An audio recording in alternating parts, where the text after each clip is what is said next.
Good evening, everyone. In this video, I'd like to address the Basso Profondo voice. I want you to listen to their sound as they sing. I've chosen 3 videos, and listen to the sound of the Basso Profondo voice, and let's examine, is it possible for bass baritones such as myself, or even certain baritones and tenors, to sing those low notes? Let's listen to Glenn Miller. This is, I believe, the last few measures of his song, A Basso Profondo Am I.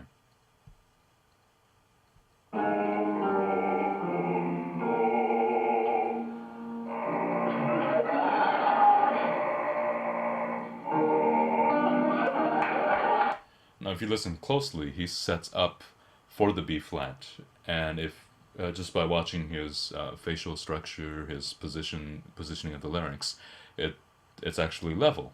Most bass baritones or younger basses tend to think it has to be full voice. If it's not full voice, then I can't do it.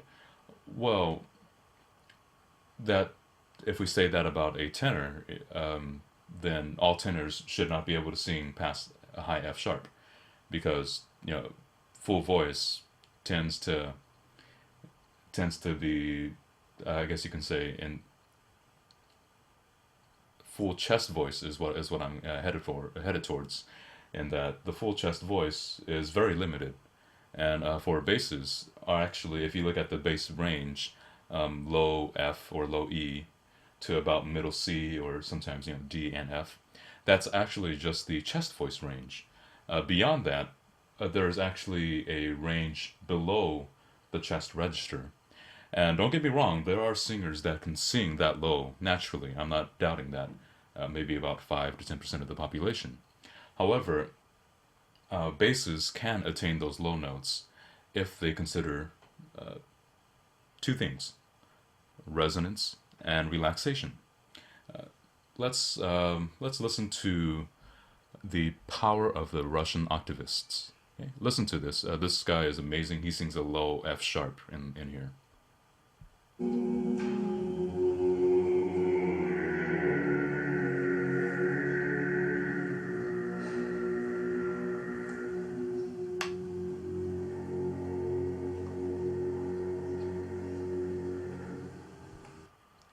If you're listening closely,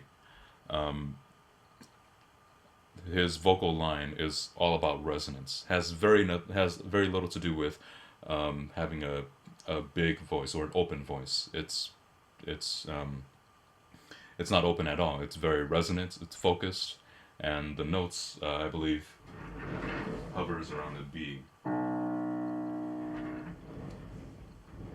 Now, these octavists or basso profundos, there's a technique that some, not all, that some of them use to attain those low notes. Okay, heading back to Glenn Miller, here's low B flat. Here it is once again. And you can hear it. The larynx is level, it's not forced down. There's a lot of resonance in his voice, and it fills the room. I'll go ahead and demonstrate for you as well. Let me step back a little bit. Here's the line. Basso profondo.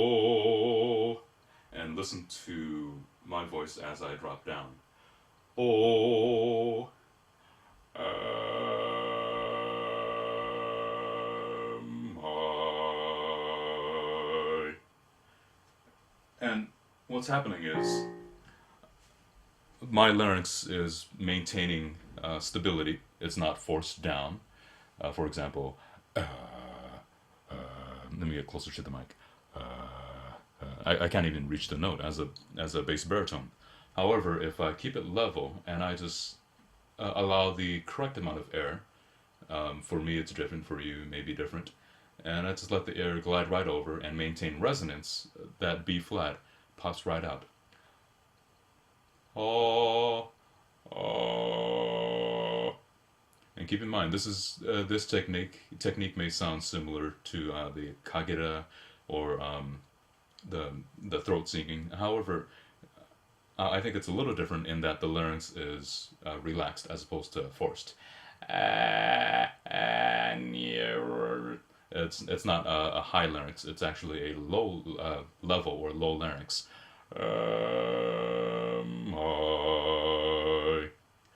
Granted, I don't have as much resonance as Glenn Miller, but for bass baritone, I believe that's very usable.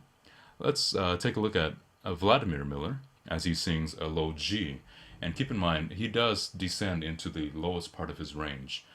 However, it kind of feathers out, and it's as a solo, it maintains the quality, and he's able to hit the note. But I wouldn't use personally, I wouldn't use this tone quality for my own voice. Let's listen to here. He goes from A to a D to a G.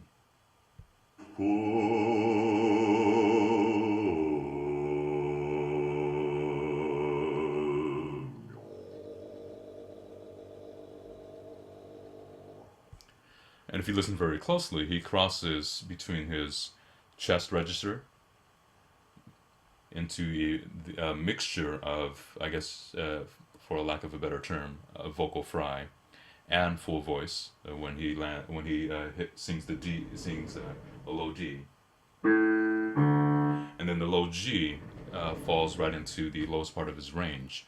Some say it's full voice, others say it's vocal fry. What I like to think of it as just maintaining resonance as opposed to range. Okay, let's see if we can recreate this.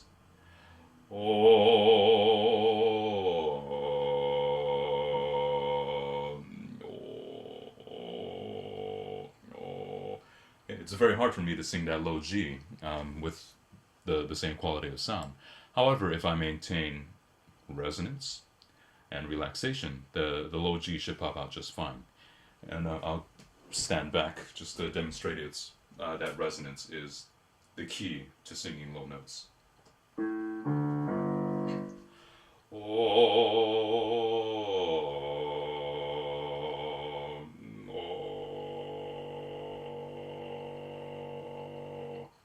And there is a slight change. You can hear the upper octave when I sing that. And the idea is just relaxation. You can hear it also in this last video that I showed earlier. Let's hear that again. This is a low F sharp.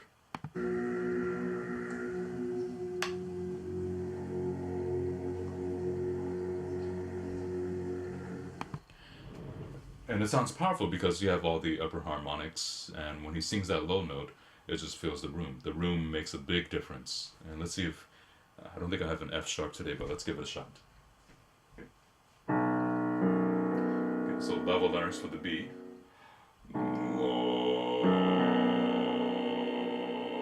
And then an open chord for the F sharp.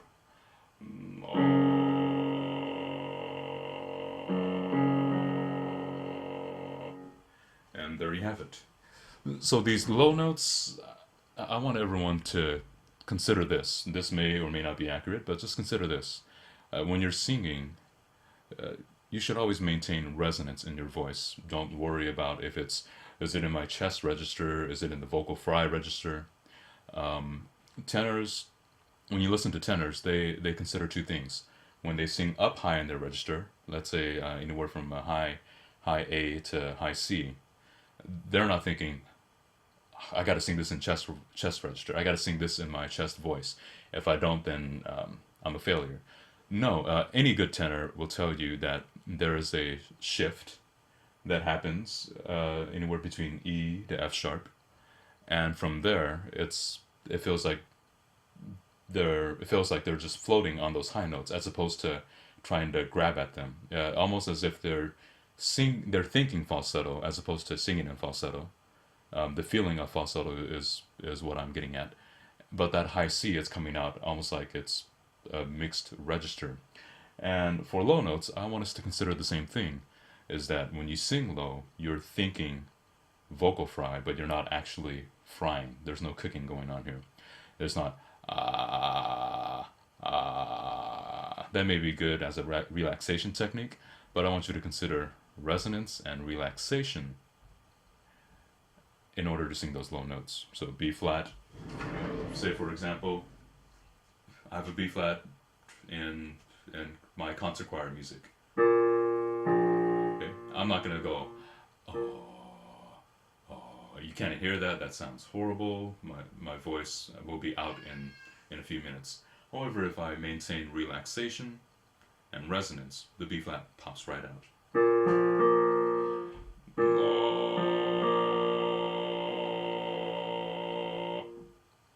And there you have it. I apologize if this video is a lot longer than you expected, but I hope this gives you a little bit of a different insight on the Basso Profondo voice. Okay, thank you.